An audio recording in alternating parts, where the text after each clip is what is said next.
Good afternoon. Thank you, everybody. Can you hear me at the back? And can you also see me if I stay here?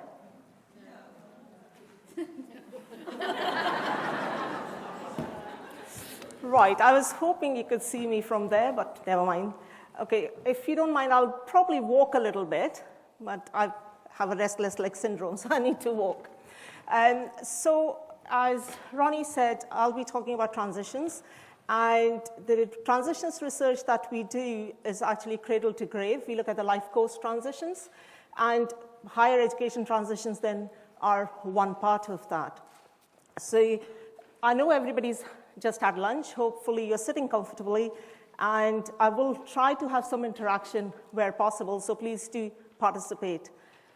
Okay, so we had some really interesting presentations all morning. And Professor Gales, in his session, he talked about his conceptualization of transitions. So I'm going to start off with that as well, because it's quite important to see where I'm coming from before you listen to what I'm talking about.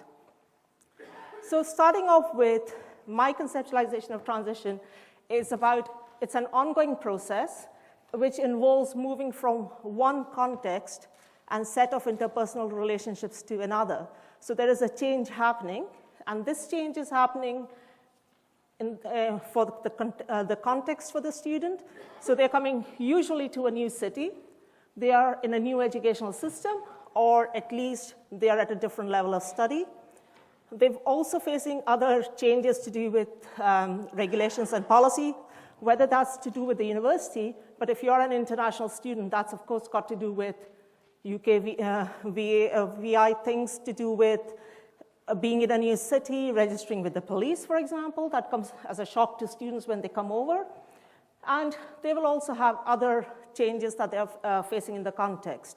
Along with that, they're having an academic transition, but also there are changes in interpersonal expectations from them, and they're also dealing with daily life issues, which we'll talk about. But also, more importantly, with the language. And you'll see I've put a question mark there. Because for international students, of course, studying in English is a difficult thing. But for any student who's coming to the university for the first time or a different level of studies, the academic language becomes quite a big change as well. The other changes they are experiencing are to do with their relationships. So interpersonal relationships change. They leave behind close friends, whether at school, at other universities. They make new friends, they leave family behind, especially when we've got, whether it's a young student who has just been living at home is moving for the first time, or we have mature students who are leaving their family behind when they're moving to a far-off place, especially in international transitions, as well as they have to make new relationships with peers, with staff, and with the local community. So a lot of changes are taking place for one student.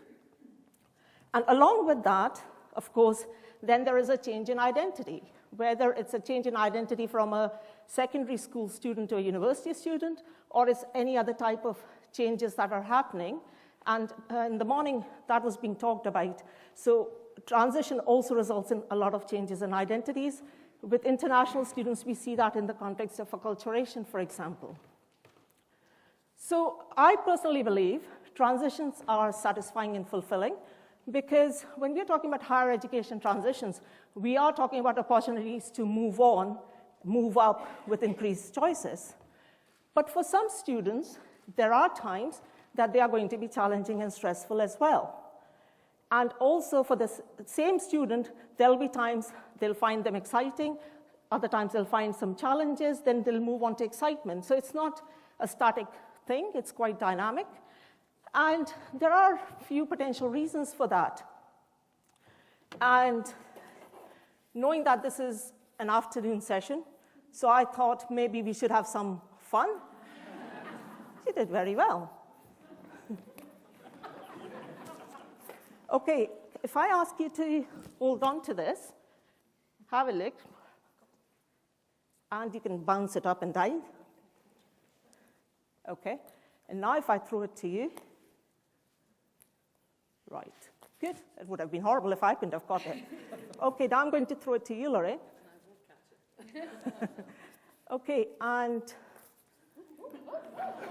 okay, So basically, what we saw there was that if you're expecting something to happen, there are more chances of you being ready to deal with that. If you're not expecting something to happen, change is going to be difficult.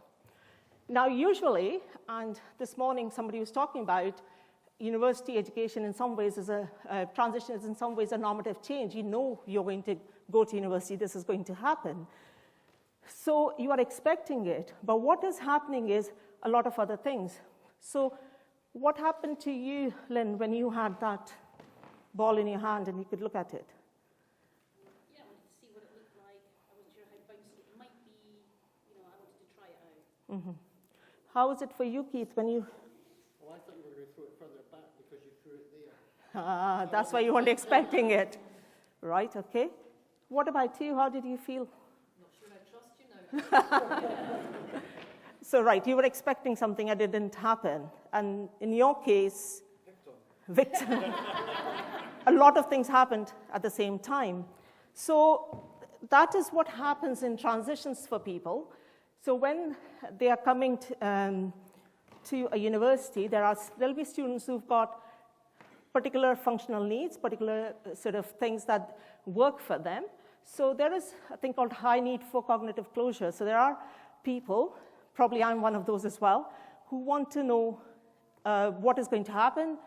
They don't like uncertainty, they don't like ambiguity, and in that case, they would like to know beforehand what's going to happen. And there are other people who don't have that need. They're quite happy with change, a lot of change, and they will be able to deal with that. Other things are the mismatch between expectations and reality, which happened just now when I pretended to throw the ball but didn't throw it. So even, of course, we think if there is a positive expectation and that doesn't actually match up, there's a problem.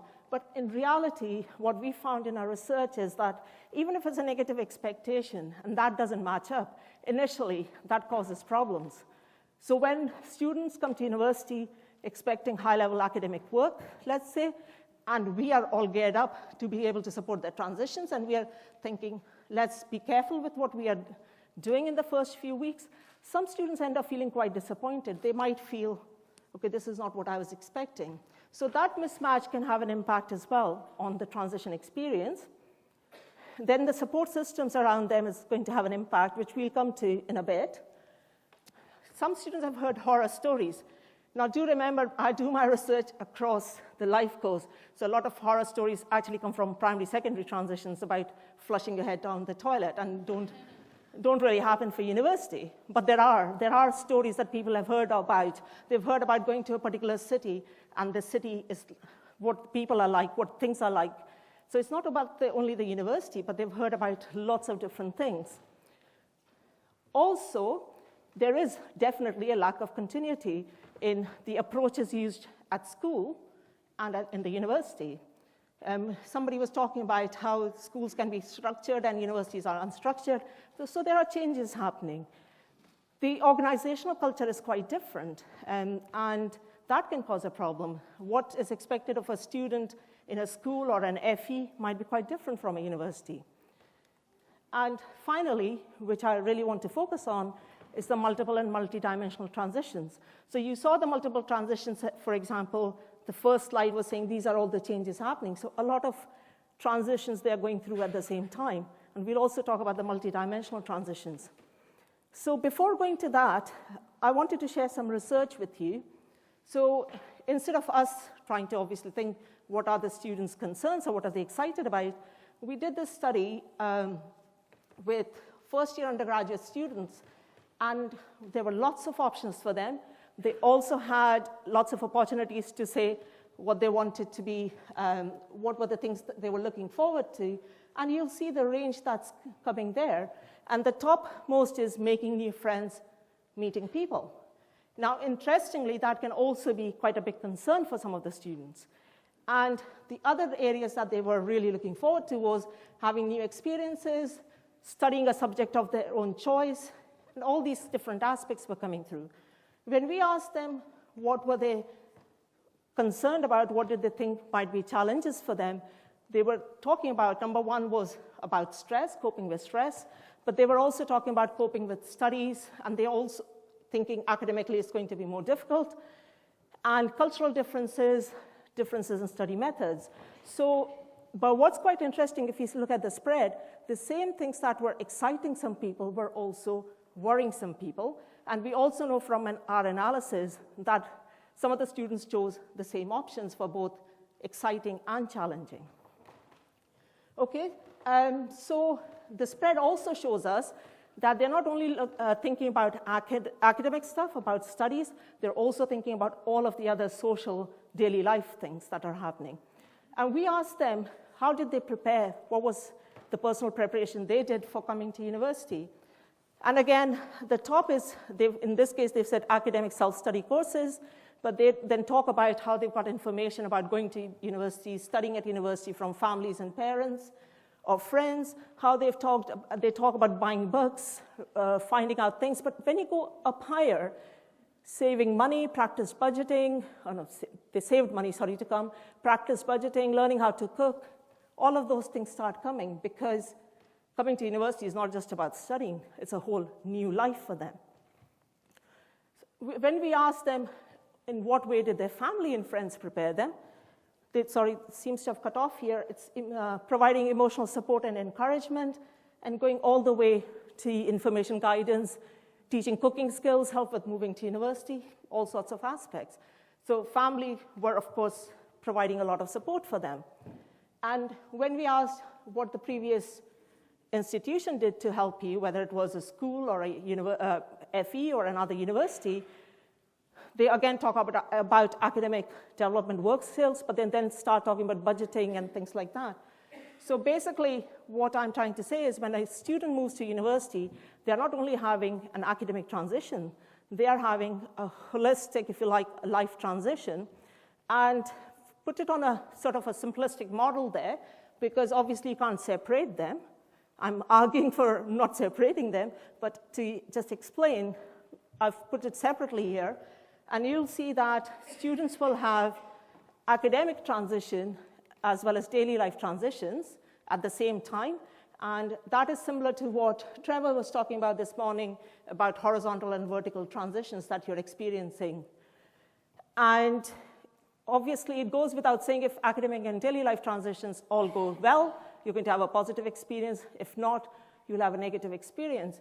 But what I wanted to bring to your notice is that from our research, we know that if the positive experience is really strong, it can act as a buffer for some of the negative experiences. On the other hand, if the negative experience becomes too strong, that even the positive experiences are not felt.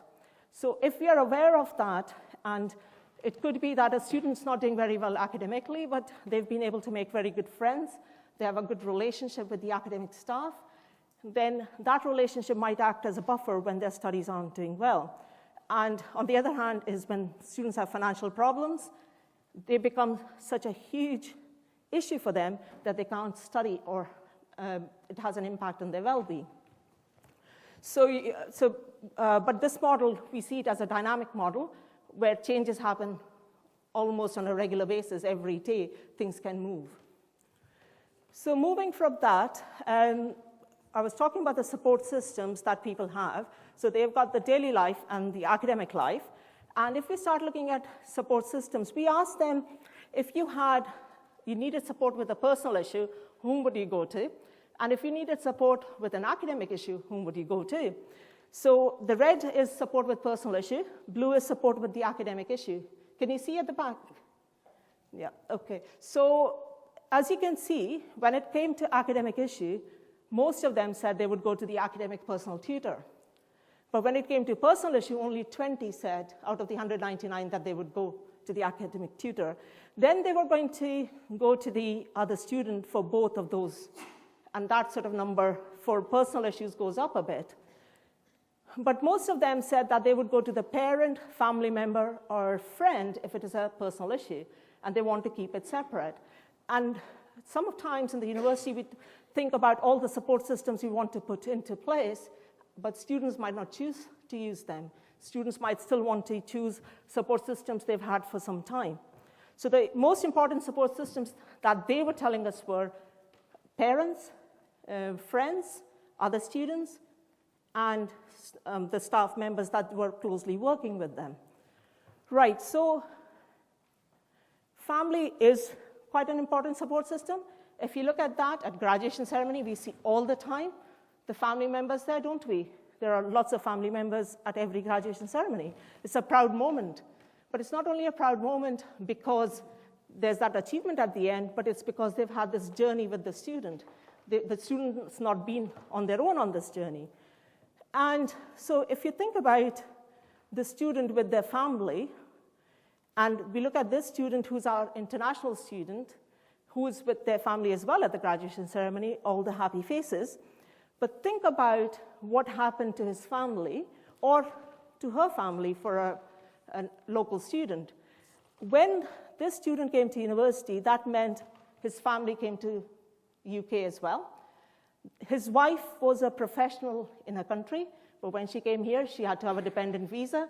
She was a full-time mom and a housewife now. So she was having a change in identity because of her husband's transition. Same happened with the 3 children. They came from Malaysian educational system, and they came to a Scottish education system, which was quite different for them. And not only the educational system was different, the language was different as well. And for our international students, we are expecting them to have particular IELTS scores, but these children are not necessarily getting the same preparation or thinking about it in the same way. So basically, when a student has a transition, along with them, their family is having a transition as well. Their transition triggers other people's transitions. Okay, that was the family. The other support system, the professionals. What about them? How many of you have felt a change for you, a transition for you, when you start with new students or you say bye to the old students? Is there anybody? Is it just me? Okay, that's good, because I was getting worried it's just me. Because at every graduation ceremony, I sit with a tear in my eye because he's feeling so proud. It's a proud moment when they walk across the stage. But you also know that's it. You're not going to see them again, probably. And then you have to go to a new class, build up new relationships with people, and start all over again. And especially when you're working with international students or when they are doctoral students, like the example I was giving, you build up a relation not only with the student, but with the family as well, because all of these things are happening for them, which have an impact on the student's work. So if we think about a student's transition has triggered a transition for the family, for the professionals, think now what happens when me as a professional, if I have a transition, is that going to have an impact on my student? So if a family member, let's say a student is coming here and the parents end up splitting, the parents are having a big life transition happening, that's going to have an impact on the student as well and their transitions as well. There is a bereavement, there might be an impact. So I try to visualize it as a Rubik's Cube, and if you see all the colors as one student's support system or significant others on that, and you start seeing them all together, think about a classroom of 30 new students, let's say. Let's keep it small. All 30 are going through transition. Their transitions are interacting with each other's. Their families, their other professionals' transitions are interacting. And as in Rubik's Cube, if you change one thing, everything changes for everybody. So it's that sort of aspect. So that's the multiple and multidimensional transitions I was talking about. But that's not just at a micro level. At a macro level, there is a policy change, whether it's through the government, whether it's through the universities. All of those changes, curricular changes, organizational culture, they start having an impact as well. So that then makes us think, whose transition is it? Who's needing that support? Because we do end up thinking about the student, don't we? And even if we might sometimes think about the family, but I'm sure most of the time we forget about ourselves, that we are experiencing the transitions as well. So who's going to provide support to the students if we are not able to deal with our own transitions? So it's just being mindful of the multidimensional nature of transitions. So how can we facilitate transitions if they are multidimensional? All of these things are happening. I'm going to sort of move a bit into international students' transitions because that's where most of my work is. And we will look at international classrooms because that's the reality just now, isn't it? more and more classes are going to be international, or that's what we're hoping, that we'll have a diverse student body. So when we think about international classrooms, we know that there's been a massive increase in number of international students. International students are important to us because they have loads of economic, social, cultural benefits for us. They enhance the staff, the students, everybody's life and the local life, but also international students get a lot of benefit from going to a different country, whether they are to do with academic benefits or employment benefits. But what we have to remember is that they can also face some issues, some problems when they come here. In the past, when people looked at migrants coming into a different country, and they didn't look at international students, they used to look at migrants. And the theories that were used were about stress and coping, that when a migrant comes to a new country, they find everything new, they have this stress, they have to cope with it, and that sort of aspect was there. The second aspect was that when somebody new comes into a new environment, a new country, they have to learn to change their behavior to fit into that environment. And that was what was being said earlier about students having to fit their own aspirations, their own culture to fit in with the university. But this is even bigger than that for a whole cultural sort of thing. And thirdly, people were saying, not only that, there is a change in identity. So if you go to a new country, your culture and culture of that country are going to interact, there will be acculturation, and there are lots of possibilities. You might either assimilate the culture, i.e. you forget your own culture, become part of somebody else's culture, or you separate the cultures, or you marginalize. And optimum is when you integrate and you accept your own culture, but the new culture as well. And again, these theories were being looked at about fitting in behavior, about stress and coping, and about change in identity. Now, if you think about these theories, they might have fitted migrants when they didn't have a choice and they were going to places without knowing much about it. If you think about international students, they are coming to us after a lot of research, seeing which university is the best to go to, where would they want to go. They are bringing a lot of fee. So they know that they have a choice here. So a bit of the thinking has changed, and instead of seeing the student as a passive person who's going to get all this cultural shock, the ABC theory or ABC model of acculturation for Ward and Faulkner, they moved from cultural shock to cultural adaptation, and similarly instead of a student getting a pedagogical shock if you apply it to the educational system, moving into pedagogical adaptation. Right, is that okay so far? Okay. So these are the theories that have been known and have been used for a long time. But all of these theories are focusing on the individual, and it's more or less like a deficit model because we are saying this individual is coming to us, they need to change, they need to do all of this. So what I'm going to do is just talk a bit about some of our studies and then take you to a newer model of that. So when we think about international students' transition experience, like I said earlier, transitions it's a positive process. It's satisfying and fulfilling. It's reflective of their fulfillment of the aspiration to study abroad with an expert of their choice. And chances are they received a scholarship to come here, which means they're held in high esteem as well. And from our research, we know that students have talked about how international transition or coming to study in the UK has been very positive, and they found the interaction with experts to be very good. Some people even talk about the challenging academic climate is what they actually really enjoy. And some talk about the city. But similarly, the transitions are also incurring stress for these students, and they come at a substantial emotional cost to them. They've made decisions to come over here. They've taken time out, sometimes busy professionals taking time out to come to study. Sometimes even educational system they are changing, having to go back later on.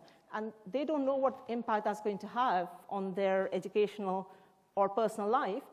Plus, there is a lot of isolation that's seen and a fear of failure. A lot is invested into them coming, therefore fear of failure is quite huge.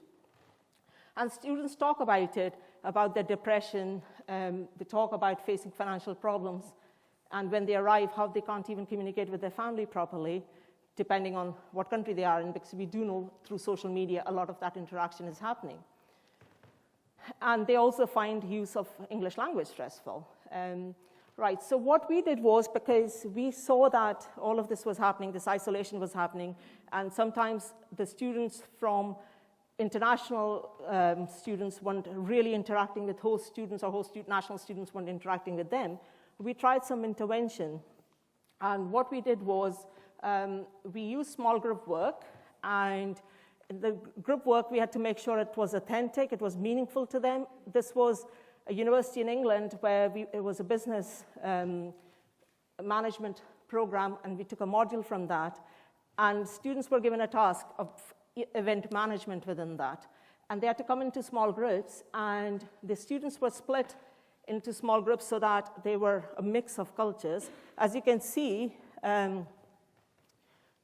the blues here are in majority, and we've done a sort of split of this according to the globe classifications. So the blue here are the Chinese students. There are some red are Southern Asian, but you can see the Anglo-Saxon students, which are the black dots here. There aren't that many. So this is an international classroom, which is mainly international than national. But there is an uneven split between the different nationalities. So what we did was this is a social network analysis. We used that to find out where students were placed. These students had already known each other for 4 months before they came to this module. So first week of the module, we asked them, who are your friends? And as you will see, most of the friendships are around colors, which shows the nationalities. We put the numbers because those are the groupings which we later used, but just to be able to show the difference. But students had friendship groups around nationalities, which meant that they weren't necessarily interacting with other nationalities. And it's a separate question whether they do need to do that or not, and we can talk about that later. But that's what we were finding. Research also suggests that the more diverse thinking you have, the better your learning experience will be. And so we were aware of that, and we wanted to bring students from different nationalities together. And after that task, we looked at their networks 14 weeks later, and we found that there was a shift. And can you see the numbers here? That's number 8, so that's team 8 coming together, team 9 coming together, team 1, team 6. So people started moving from looking at nationality into teams. And so there was a huge shift happening in that way. So what we found was that if our andragogical approaches, our classroom approaches, you can use them to make sure that students aren't isolated, that they have these networks forming, and they can be with students from different nationalities. And what we did was then looked at the bridge builders. So for the example, this number 1 is a bridge builder because this person is building a bridge between the reds and the blues, but also different teams here. And so there are different bridge builders at different places, and we looked at their characteristics. So these were the people who were helping people form relationships and networks. And when we looked at their characteristics, a lot of things that came up were about cultural sensitivity, being open, being happy with change, accepting of differences, and things like that. So what we did was we tried to model that and move away from the ABC theory, which was looking at the student, to looking at students as a network rather than an individual. And in groups, I realize I'm running out of time, so I'm going to be very quick with this. If we see that as institution A, there are loads of assumptions in here that there are groups that are of 10 students, they are homogeneous sort of groups, but bear with me with that. We have to simplify that in that way. And if we see there are other, host national country students, we've got country X students, we have got country Y students, and this country Y is at a cultural distance from country X, which is less than their cultural distance from host national country. And you can see these links forming between the black dots are the ones who are the bridge builders and more readily willing to interact. And if we take another institution where the teachers, staff are trained in working in cultural climates, staff are given support to work with different nationalities, work with different types of transitions, there the interactions might increase. So that's at a micro level. But obviously we are thinking some of these people don't have interactions within their group, but they might have in other institutions. Right, so moving that then to put it in the middle, we then, so that is moving from the individual to the network, but then also from our research, we know that family, colleagues, friends, and community outside the university and the support they provide is going to have an impact on the transition experience of the student. Along with that, the climate of the university, the climate of the country is going to have another impact on it. Somebody was talking about the barriers to international students coming here. Of course, if you've got in the newspaper all the time about what are the problems with migration or things like that, international students might feel they're not welcome there, and therefore the climate might have an impact on them. But we also found that students co-created their own climate. They didn't wait for the climate to have an impact on them. They were quite active and negotiated their own climate. And along with that, then is the climate of the whole nation in terms of cultural distances and cultural closeness and what can be happening there. So basically what we were trying to do was move from an within-person model of looking at somebody who's experiencing shock or being very passively receiving things to a more co-created model of thinking about responsibilities are not only lying with this person, but there are lots of different factors that are playing part in the transition, whether that's within their immediate environment or whether it's in the university climate or the bigger national climate. Okay, I think I'll stop here. Thank you.